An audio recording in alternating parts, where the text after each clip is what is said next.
السلام علیکم ورحمۃ اللہ وبرکاتہ۔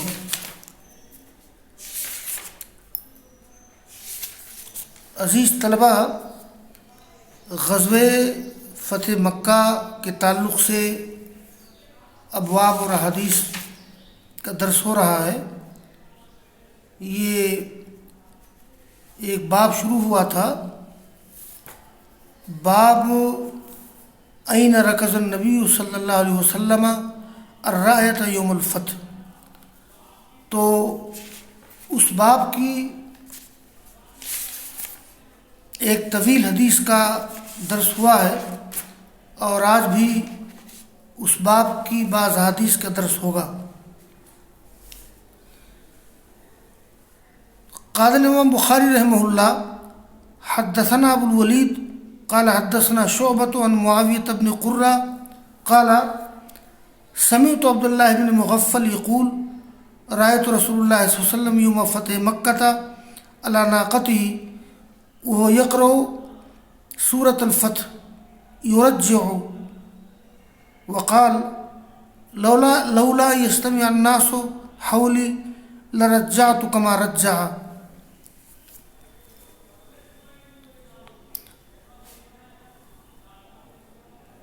امام بخاری رحمہ اللہ کا اپنا منہج یہ ہے کہ کبھی کبھی عنوان قائم کرتے ہیں، اور اس عنوان کا تذکرہ اگر کسی لمبی حدیث میں ایک جگہ آ جائے تو پوری حدیث کا ذکر کر دیتے ہیں، یا کبھی کبھی عنوان میں جو چیز مذکور ہوتی ہے اس کا تذکرہ رہتا بھی نہیں ہے، لیکن تھوڑی سی مناسبت ہوتی ہے تو اس طرح کی احادیث کا تذکرہ بھی کر دیتے ہیں۔ دیکھیے، روایت ہے، یہ معاویہ بن قرہ کہتے ہیں کہ میں نے سنا عبداللہ بن مغفل رضی اللہ تعالیٰ عنہ سے، وہ کہہ رہے تھے کہ میں نے دیکھا رسول اللہ صلی اللہ علیہ وسلم کو فتح مکہ کے دن، یعنی فتح مکہ کے موقع پر آپ اپنی اونٹنی پر تھے اور آپ پڑھ رہے تھے سورہ فتح۔ یہ سورۃ الفتح یعنی انا فتحنا لک فتحا مبینا لیغفر اللہ لک ما تقدم من ذنبک وما تأخر، سورۃ الفتح۔ یہ یرجع، آپ پڑھ رہے تھے سورہ فتح اور آپ اپنی آواز کو دہرا رہے تھے۔ اصل میں کسی چیز کو کئی بار پڑھنا یا دہرانا، اس کو کہتے ہیں ترجیع۔ جیسا اذان میں ترجیع ہوتی ہے، تو اذان میں ترجیع یوں ہوتی ہے کہ جب آدمی کہے اللہ اکبر اللہ اکبر اللہ اکبر، اس کے بعد اشہد ان لا الہ الا اللہ اور اشہد ان محمد رسول اللہ آہستہ کہہ لے، اس کے بعد پھر زور سے کہے۔ یہ ہے اذان میں ترجیع۔ تو ترجیع کا معنی ہے آواز کو دہرانا۔ تو عبداللہ بن مغفل کہتے ہیں کہ آپ فتح مکہ کے موقع پر سورہ فتح کی تلاوت کر رہے تھے اور آواز کو دہرا رہے تھے۔ یہاں ایک بات طلبہ کو معلوم ہونا چاہیے، شبہ نہیں ہونا چاہیے کہ سورہ فتح کا نزول فتح مکہ کے موقع پر ہوا ہے۔ اصل میں سورہ فتح کا نزول تو صلح حدیبیہ کے موقع پر ہوا، جب آپ حدیبیہ سے مدینہ واپس ہو رہے تھے۔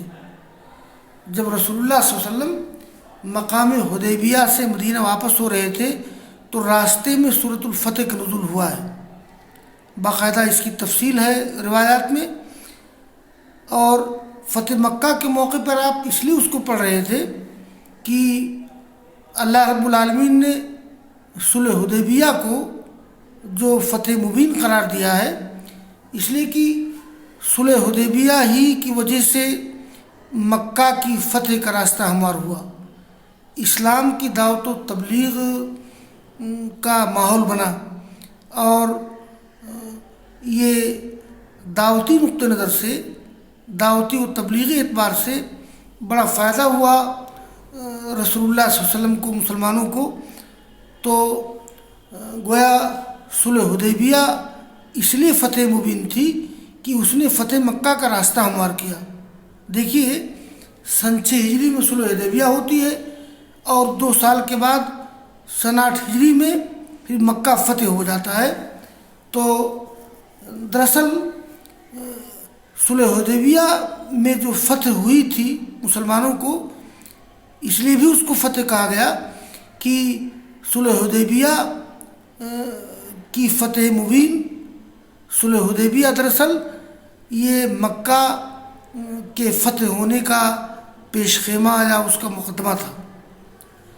اس لیے آپ جب فتح مکہ کے موقع پر آپ وہی سورہ پڑھ رہے تھے، انا فتحنا لک فتحا مبینا۔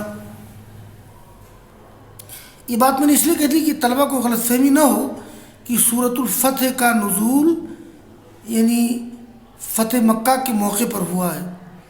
یہ فتح مکہ کے موقع پر جب مکہ فتح ہو گیا، البتہ اس کے بعد سورہ نصر کا نزول ہوا ہے۔ اذا جاء نصر اللہ والفتح ورأیت الناس يدخلون فی دین اللہ افواجا فسبح بحمد ربک واستغفرہ انہ کان توابا۔ یہ سورہ نصر ہے کہ جب اللہ تعالیٰ کی مدد آئی اور فتح آ گئی، تو وہاں فتح سے مراد فتح مکہ ہے، لیکن آپ اس موقع پر سورہ فتح تلاوت کر رہے تھے اور آواز کو گھما رہے تھے، دوہرا رہے تھے۔ قالا، راوی نے کہا، اس قالا کے قائل ہیں معاویہ بن قرہ۔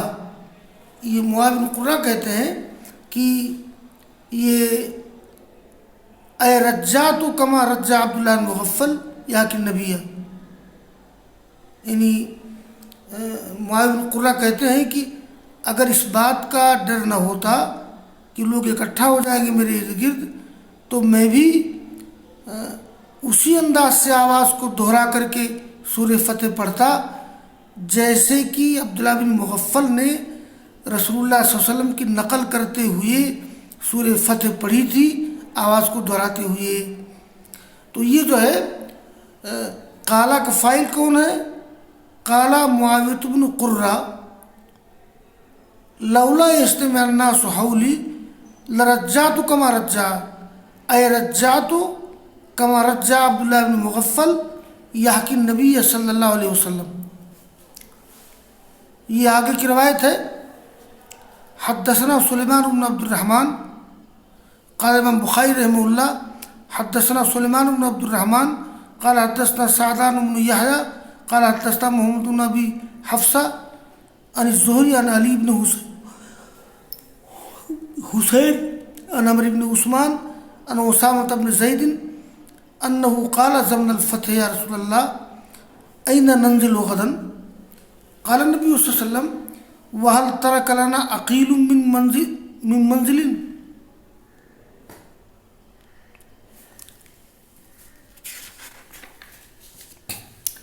ثم قال لا يرث المؤمن الكافر وذا الكافر المؤمن قيل للزهري ومن ورث أبا طالب؟ قال ورثه عقيل وطالب. وقال معمر للزهري أين ننزل غدا في حجته ولم يقل يونس حجته ولا زمن الفتح.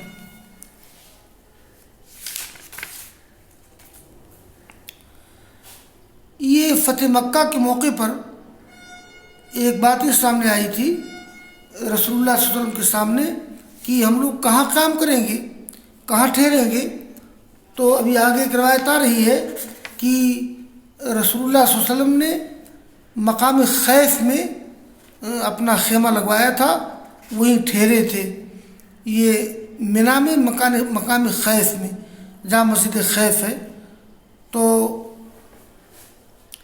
یہ اسامہ بن زید کہتے ہیں کہ انہوں نے کہا فتح مکہ کے زمانے میں کہ اللہ کے رسول این ننزل غدن، ہم لوگ کل کہاں ٹھہریں گے، یعنی کل ہمارا نزول کہاں ہوگا. تو اللہ کے رسول نے فرمایا کہ وَهَلْ تَرَكَ لَنَا عَقِيلٌ مِّن مَنزِلٍ، کہ عقیل نے کوئی گھر چھوڑا ہے. یہ عقیل بن ابو طالب جو یہ رسول اللہ صلی اللہ علیہ وسلم کے چچا تھے ابو طالب، تو یہ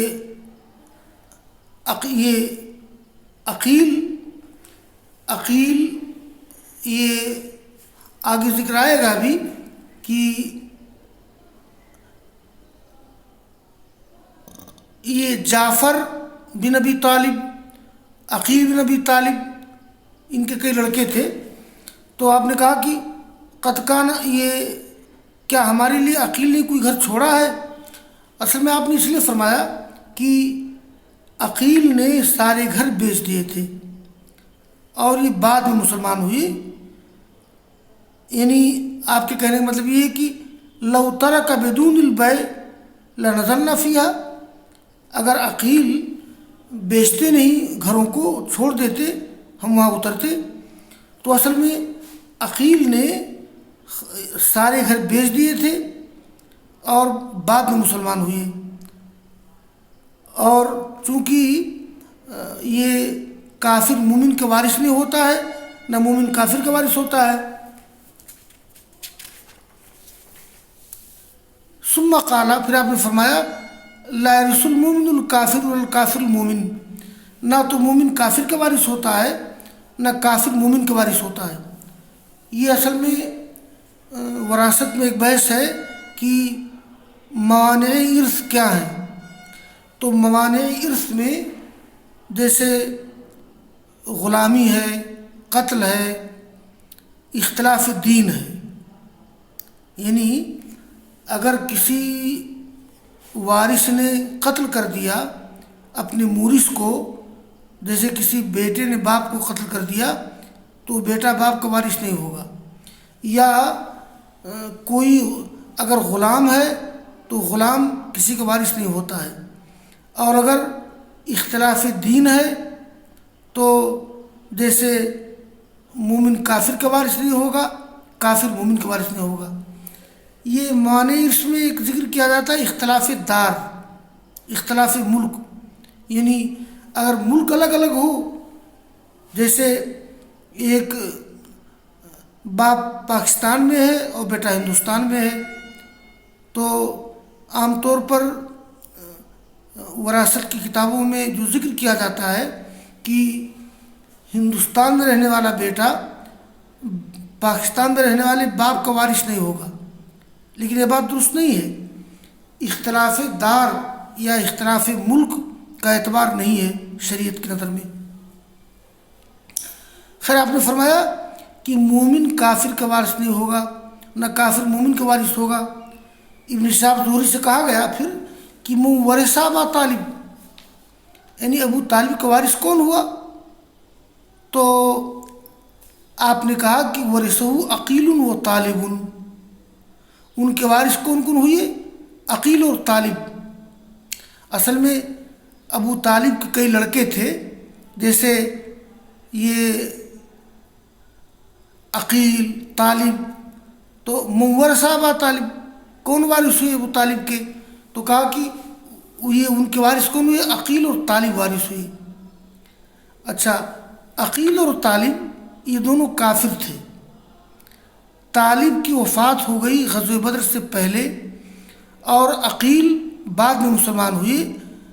تو وہ ابو طالب کی ساری جائیداد پر قابض ہو گئے تھے اور ہجرت سے پہلے ان کی وفات ہو گئی تھی. یہ تھوڑی تفصیل ہے. معمر کہتے ہیں زہری سے روایت کرتے ہوئے این ننزل غدا فی حجتی، یعنی ہم کل کہاں اتریں گے؟ یہ اللہ کے رسول کے حج کے موقع کی بات ہے. تو ایک روایت میں ضمن الفتح ہے، ایک روایت میں فی حجتی ہے.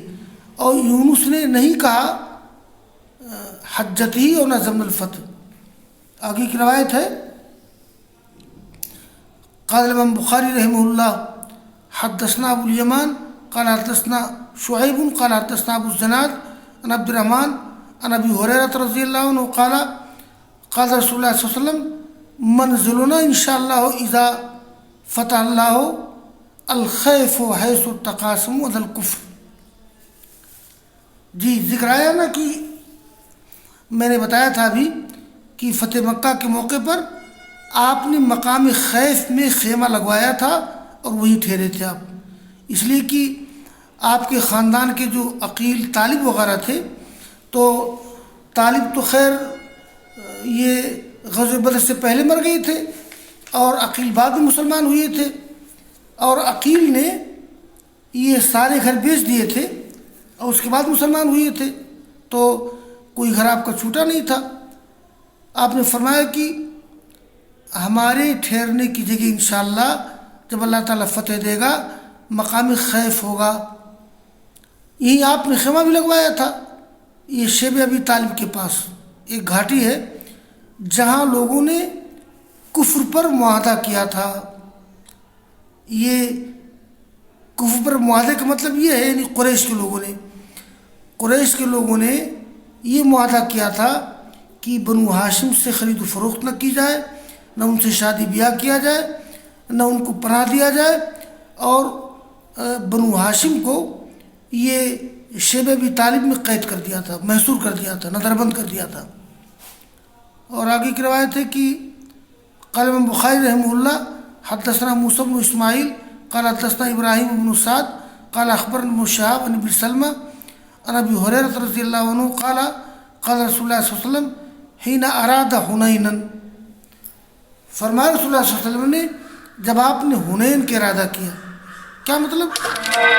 حین اراد حنینا فی غزوۃ الفتح، جب آپ نے غزوہ فتح کے موقع پر حنین کا ارادہ کیا، اس لیے کہ غزوہ حنین غزوہ فتح مکہ کے بعد پیش آیا ہے۔ آپ نے فرمایا تھا منزلنا غدن انشاءاللہ تعالی بخیف بنی کنانہ، یعنی مقام خیف ہے، یہ بنو کنانہ کا مقام تھا، خیف بنو کنانہ، یہاں ہم ٹھہریں گے جہاں لوگوں نے کفر پر معاہدہ کیا تھا۔ تو بس وآخر دعوانا ان الحمدللہ رب العالمین۔